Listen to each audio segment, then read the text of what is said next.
Welcome to Shore Perspectives, a community feature of WESR Radio, highlighting the spirit of the shore from those who call it home. Hey, hi, I'm David Sabatino. I'm a resident of Parksville, Virginia. Grew up on the shore, moved to the Eastern Shore when I was 4 years old. My mother was born here, moved to Philadelphia, and I was born in Philadelphia, but we returned to the shore when I was 4 years old. I pastor a local church in Belhaven, Virginia. I'm a 26-year teacher at Nandua High School.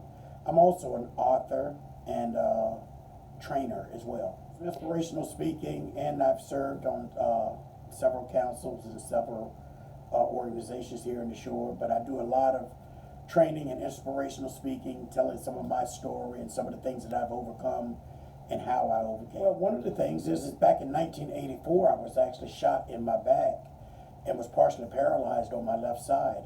And during that time, I was on total disability, but I went to college and received a bachelor's degree in technology education and actually took myself off of disability after being on for 10 years.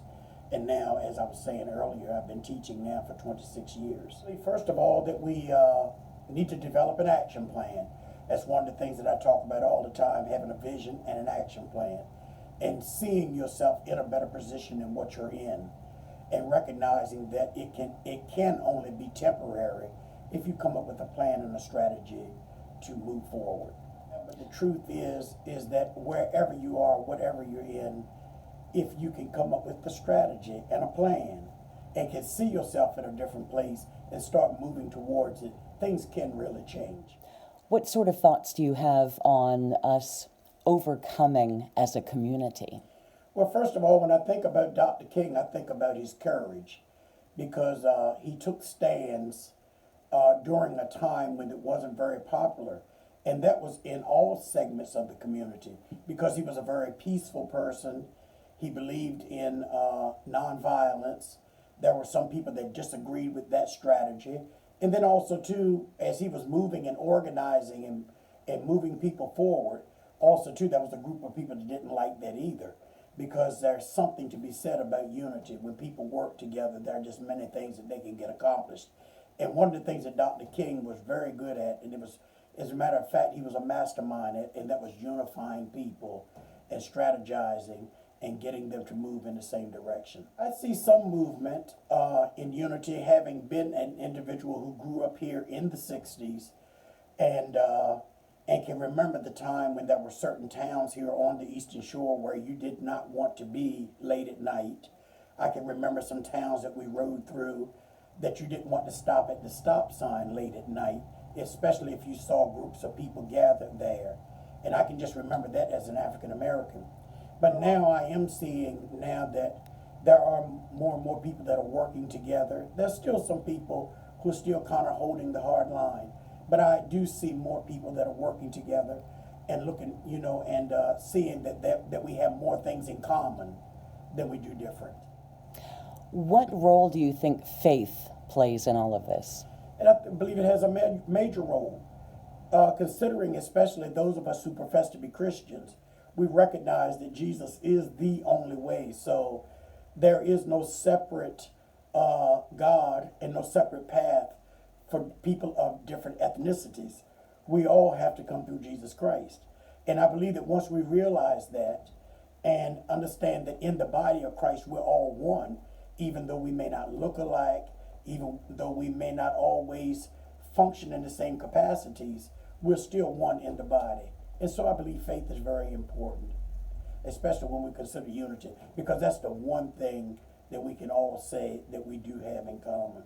Well, I believe, first of all, we need to understand, as I was just sharing, that everyone is not alike. We come from different backgrounds, different experiences. We've had different things to happen to us and for us. And so understanding that everyone does not come, as said, with the same experiences. And just understand that that there is common ground.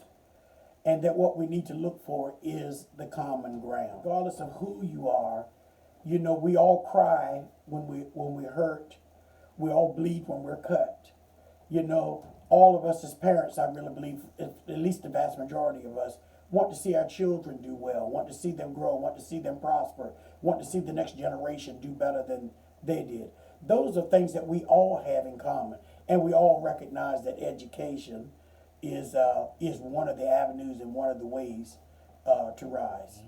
I would say that we need to love one another, that we need to respect one another, and recognize that everybody, regardless of whether we know them or not, has gifts and talents, and they have something to offer positive to the community.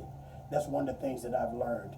The second thing is that I really do believe that if we would come on one accord, that we will truly see some even greater changes. And I'm looking now, even throughout the shore, there are some things that are changing. But I believe that we need to hold fast to that and continue to move forward with it. One of the things that I always say is a vision without an action plan is only a fantasy. So if you desire to move forward, you need a vision. And once you get that clear vision, put a strategy together to make it happen. And that goes as to whether you're doing something for yourself, whether you're doing something for your community, for your church, or for your family. Get a vision and develop an action plan. This has been Shore Perspectives. For WESR Radio, I'm Kelley Gaskell.